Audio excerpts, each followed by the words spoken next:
नमस्कार आज speed news को स्वागत करछि मु मधु। राज्य में कोरोना संक्रमण दलीयमान स्थित रही बेले आज सामान्य कमिछि दैनिक संक्रमण। गत 24 घंटा मध्य राज्य 1558 नुआ कोरोना पॉजिटिव चिन्हट होइछन्ति। एमानक मध्यरु 904 जन क्वारंटाइन सेंटर चिन्हट होइथिबा बेले बाकी 654 लोकल केस रही। आज भी सर्वाधिक संक्रमित खोर्धा जिल्लारू ही चिन्हट होइछन्ति। गत 24 घंटा मध्य खोर्धा जिल्लारू 479 जन कोरोना संक्रमित चिन्हट होइछन्ति। सेहि भली कटक जिल्लारू 241 केस सामना को आसीछि। अन्यपटे आज अनुगुल 80, बालेश्वर 97, भद्रक 42, बरगढ़ 6, बलांगीर 10, बौद्ध 3, देवगढ़ 9, ढेंकानाल 23, गजपति 3, गंजाम 7 जन कोरोना संक्रमित चिन्हट होइछन्ति। एहा सहित राज्य में कोरोना जनित मृत्यु संख्या 66 को वृद्धि पाइथिबा बेले समुदाय संख्या 5834 को वृद्धि पाइछि। आज आरंभ होइछि मैट्रिक ऑफलाइन परीक्षा। मैट्रिक परीक्षा फल रे असंतुष्ट थिबा छात्र छात्री कोरोना कटकणा मध्य होइछि ऑफलाइन परीक्षार व्यवस्था।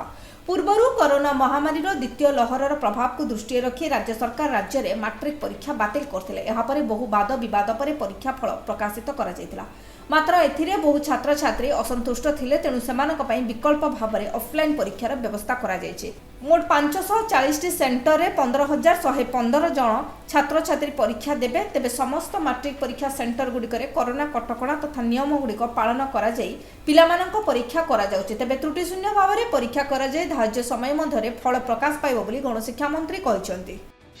पर्यटकों खुशी खबर, अगस्ट प्रथम सप्ताह खोल नंदनकानन। समस्त कोविड गाइडलाइन पर्यटकों बाध्यतामूलक हेब। ज्वर, थंडा, काश थिले पर्यटकों को नंदनकानन मना। मास्क, सामाजिक दूरता, थर्माल स्क्रीनिंग व्यवस्था भी रही। नंदनकानन मध्य छेप पकेबा को बारण कराई। जंतु मानक खुआड़ बेरिकेड को छुईबा को बारण कराई। कोरोना द्वितीय लहर जोगु पर्यटकों सुरक्षा पाई कर्तृपक्ष 2021 मे 1 तारिख ठारू बंद रखिथिले नंदनकानन।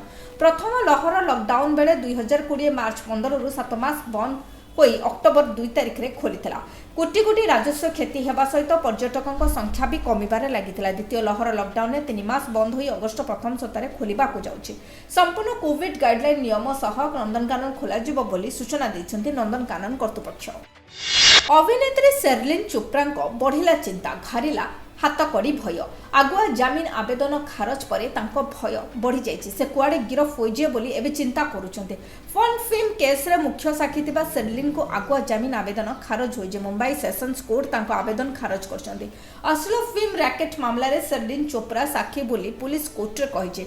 अश्लील फिल्म मामला रे पूर्व व्यवसायी राजकुंद्रा जेल रे अछन्ते। एही मामला रे बयान रेकर्ड करबा को पुलिस शेरलिन चोप्रा को डकाइछि। जेबेठरु शेरलिन को पुलिस समन पठाइছে सेबेठरु तांको गिरफ भय घारिछि। एही कारणरू से कोर्ट रे आगुआ जमीन आवेदन करथिले। तबे एहाको आज कोर्ट खारज कर दैछन्ति। सुनानी बेले शेरलिन को वकील कोर्ट रे कहछन जे अभिनेत्री गिरफ्तारी को भय करन्ते नै, से केवल निजको रक्षा करूछन। गोवा और थाईलैंड ढांचारे ओडिशार समुद्र बेलाभूमि रे मद बार और रेस्टोरेंट खोलिबा को पुरी शंकराचार्य समेत विभिन्न संगठन तीव्र विरोध करिया परे राज्य सरकार निज निष्पत्तिर पुनर्विचार करिसंति। पुरी कोणार्क मेराइन ड्राइव बेलाभूमि रे कौनसी प्रकार बीच स्नाक्स खोलाजिब नाही बोली सरकार निष्पत्ति नेइछन्ति। एहा सहित पुरी बेलाभूमि रे एभली बीच स्नाक्स खोलिबा पई कि नीतिगत निष्पत्ति नेइथिबा राज्य पर्यटन विभाग सचिवଙ୍କୁ ମଧ୍ୟ बदली करा जायछि। अवश्य तृतीय महलार कोर्ट टीम सदस्य होइतबारु पर्यटन सचिव विशाल देव को सेठारु हटाई दिया जाय अर्थ विभाग भली गुरुत्वपूर्ण स्थान रे अवस्थापित कराइछि। हिंदू मानक आध्यात्मिक सहर भावे परिचित पुरी श्री जगन्नाथ मंदिर थिबा जोगु सेठारे बेलाभूमि रे एभली बीच स्नाक्स खोलिबा निष्पत्ति उत्कलीय और जगन्नाथ संस्कृति को कलुषित करुछि तथा एहा राज्य सरकार आभिमुख्य उपरे ମଧ୍ୟ प्रश्नवाची सृष्टि करथिला। उत्तर बंगोपसागर और यार आखपाख अंचल में सृष्टि लघुचाप प्रभाव में राज्य में आकाश मेघाच्छन्न रहुछि। इतिमध्य लघुचाप वेलमार्क लो प्रेसर रे परिणत होई पश्चिम दिग को गति करी पश्चिमबंग, झारखंड और बिहार आड़क चलीगलान। हेले वर्षार ना गंध नहीं। केउठी केतबेले असराय दी असराय वर्षा होउछि। राज्य में अधारु अधिक जिल्ला रे वर्षार परिमाण स्वाभाविक ठारू 20 रु 50% कम वर्षा होइछि। पाणीपाग विभाग सूत्ररु मिलिथिबा सूचना अनुसार लघुचाप और घूर्णिबलय प्रभाव में आसंता 24 घंटा मध्य जाजपुर, भद्रक, केउझर, ढेंकानाल, अनुगुल, देवगढ़, सुंदरगढ़, संबलपुर, सोनपुर, बौद्ध, बरगढ़, झारसुगुड़ा जिलार गोटे दुईटी स्थान में प्रबल वर्षा हेब। गत 48 घंटा मध्य राज्य में कां भां वर्षा होइछि। ଅଲିମ୍ପିକ୍ 100 ମିଟର ରେସ୍ ହିଟ୍ ରାଉଣ୍ଡରେ ନିରାଶ କରିଛନ୍ତି ଓଡ଼ିଶାର ଦୌଡ଼ରାଣୀ ଦୁତି ଚାନ୍ଦ। 100 ମିଟର ଦୌଡ଼ ହିଟ୍ 5ରେ ସେ ଦୌଡ଼ିଥିଲେ। ଭଲ ପ୍ରଦର୍ଶନ ସତ୍ତ୍ୱେ ସପ୍ତମ ସ୍ଥାନରେ ରହିଥିଲେ ଦୁତି। 100 ମିଟର ଅତିକ୍ରମ କରିବା ପାଇଁ ସେ ନେଇଥିଲେ 11.54 ସେକେଣ୍ଡ। 100 ମିଟରରେ ଦୌଡ଼ିଥିବା ମୋଟ 54 ପ୍ରତିଯୋଗୀଙ୍କ ଭିତରେ ଦୁତି 45ତମ ସ୍ଥାନରେ ରହିଥିଲେ। ଏଥିସହ 100 ମିଟର ରେସ୍ରେ ସେ ଶେଷ ହୋଇଛି ଦୁତିଙ୍କ ଯାତ୍ରା। ଆଗକୁ 200 ମିଟର ରେସ୍ରେ ଟ୍ରାକ୍କୁ ଓହ୍ଲାଇବେ ଓଡ଼ିଶାର ଦୌଡ଼ରାଣୀ। ଭଲ ପ୍ରଦର୍ଶନ କରିବେ ବୋଲି ସମସ୍ତେ ଆଶା ରଖିଛନ୍ତି। ଦ୍ୱିତୀୟ ଥର ଅଲିମ୍ପିକ୍ରେ ଭାରତରୁ ପ୍ରତିନିଧିତ୍ୱ କରିଛନ୍ତି ଓଡ଼ିଶାର ଅଲିମ୍ପିଆନ୍ ଦୁତି ଚାନ୍ଦ।